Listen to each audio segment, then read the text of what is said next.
We have the opportunity to talk with Ralph Kaiser, who is the president, CEO, and chairman of the board of UATP. And the first thing I like to ask is, Ralph, could you explain what is UATP, the history, the purpose? Because it's a relevant organization, but it's not too well known in the travel industry. So UATP is a private payment network, closed-loop global payment network that's owned by the world's airlines.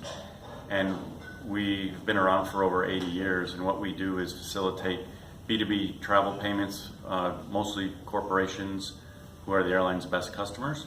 And we also do payment processing for the airlines for other payment brands like PayPal or Alipay and a multitude of other alternative payment brands.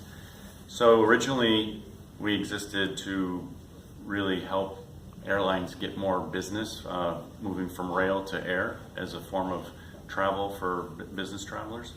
And then where we sit now is within distribution, and distribution is really key for airlines because it's one of the areas where you can still make a difference and you can still control cost. There's a lot of things that airlines can't control, whether it's price of fuel or aircraft, but distribution, things like in payment, for example, you can control the cost, GDS fees, things like that.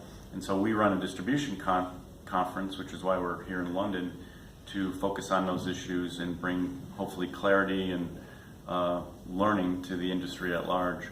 So we've hosted this event for a couple of decades now. Apart from the condition of shareholders and of the airlines, could you explain a little bit more what's your relationship with airlines on the one hand and with the corporates and with GDS? So how you play your game in the middle of this? Yeah, so we're actually, I would say, embedded in the airline industry. We settle payments between airlines through the IATA clearinghouse, and in the US, the Airlines Clearinghouse. We are integrated with all the GDS. We are in 100% of IATA BSPs as a form of payment, and I don't know that any other brand can say that. We're owned exclusively by airlines, so we have 31 airline shareholders. There's no limit who can be an owner of UATP. In order to issue accounts on the network, though, you do have to be a shareholder. And then we have, more than 250 airlines that accept UATP as a form of payment. So it is really an integral part of the airline industry for loyalty between corporate customers and airlines, and for controlling costs and earning revenue. So we generate $400 to $500 million US a year of benefit to the airline industry, and we process $15 billion in volume across all our lines of business for the airline industry. 50 billion? No. 15, 1 5. Well, anyway. But it needs to be 50. Anyway, it's an amazing amount of money. And how would you define the UATP? As a finance company, as a tech company? So that's a really good question, because we work with one foot in the airline industry and one foot in payments.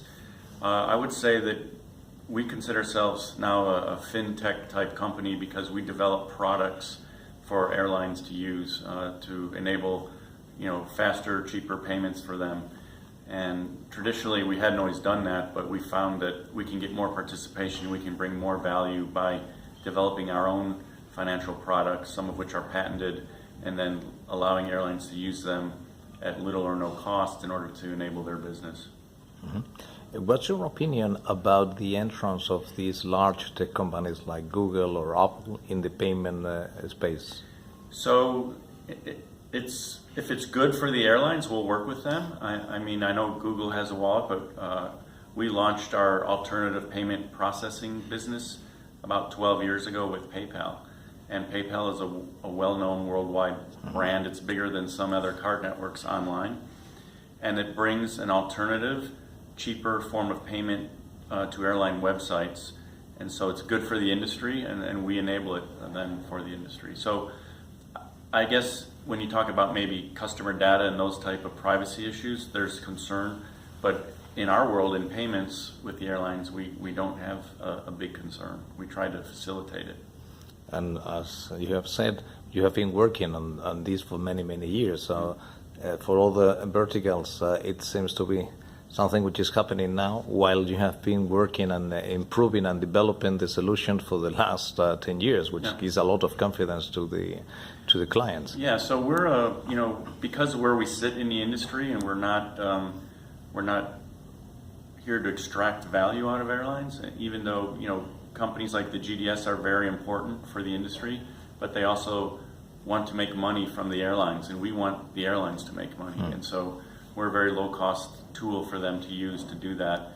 And because we're owned by the airlines, we try to give them the lion's share of the profitability back, which is a little bit of a different economic model from other types of companies, similar as like a PSP, the GDS. Our goal is not to derive revenue from airlines. Our goal is to help them, optimize their revenue. Well, in the origin, the GDS were based on the same idea, no? Well, they used to be owned by the airlines. Yeah, right? So. And there is also could be some resemblance with ATP Co. So these companies, airlines, deciding to join to create a new company to provide service and better condition for them. ATP Co. and ARC are kind of our sister organizations. We're all in Washington, D.C., just by history, or historical reasons. And so we had the CEO of ATP Co. here, we had the CEO of ARC here, because we all work on sort of a similar mission on behalf of the airlines. Yeah, this is let's say the less known part of the huge airline industry, but it's so amazing. People. So, I would just say, when you're talking about knowledge of the UATP brand, we're known where we need to be known within the industry, but we're not going to be a consumer-facing brand. So even when we process tickets that are sold on PayPal, that runs on our network to the airlines so that they can process it in their regular course of revenue accounting. But we don't need to be facing the public.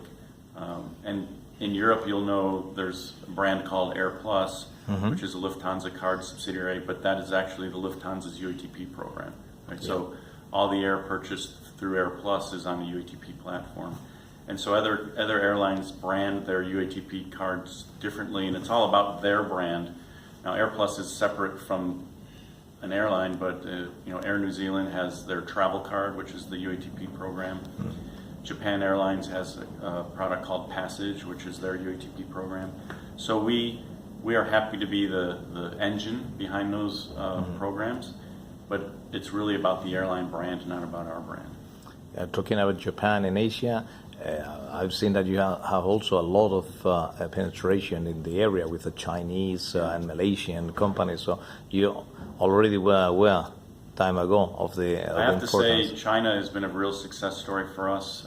We were a first mover in that market as a non-Chinese payment brand, and for years Chinese carriers could accept UATP outside of China, but we went inside and connected with the right parties, built the infrastructure, and recruited all the Chinese merchants to accept cards in China. And now we have 4 airlines issuing accounts in China, and AirPlus has a marketing partnership there. So it's been a very big success story, and we're going to try to replicate that same model now in India, which has been a difficult market to explore, but I think starting this year we'll start doing the same types of activities in India, and those are the 2 biggest countries in the world by population. The size deserve the effort. You can't ignore them, right? You have to be there. And it's some companies have made a mistake, from my point of view, great mistake to forget India, and especially on this industry, Indians are eager to travel. Yeah. It's amazing the rate of growth. Well, I think that's part of it. During this conference here in London this week, we had an economic briefing about the last couple of years we've had 7 or 8% profitability, and that's an outlier compared to the history of the industry. And I think it's just there's more and more people are being enabled to travel, and it depends on whether they're doing installment payments or low-cost carriers are making it more affordable for people with less income to fly now than maybe 30 years ago. So I do think we're going to see a rise in travelers, but also hopefully in profitability for the airlines, and we want to help facilitate that. Oh, last question. Imagine the future in 5 years' time. which will be the main difference from your perspective? So I think we've seen some consolidation in the United States air market, and probably will continue to see that around the world. We talked this week a lot about the European aviation industry needing consolidation. Mm-hmm. And I do think even where we also play in payments, there'll be some consolidation.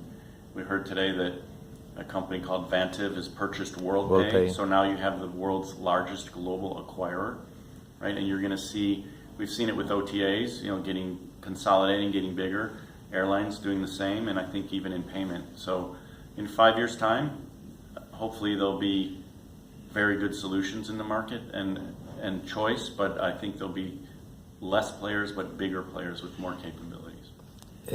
Following the model of AAG or the model of Lufthansa, what do you think? Well, both seem to be doing pretty well. Yeah. So I don't think they'll be following the Etihad model of sort of acquiring airlines to form its own alliance. I think the strategic joint ventures are really the way to go.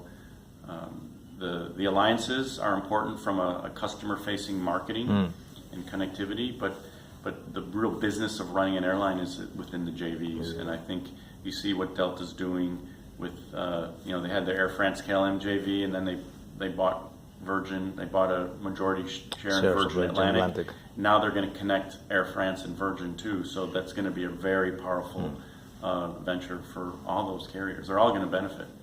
Yeah. So Ralph, thanks a lot for your time, for your insight, and it's been a pleasure to have the opportunity to talk with you.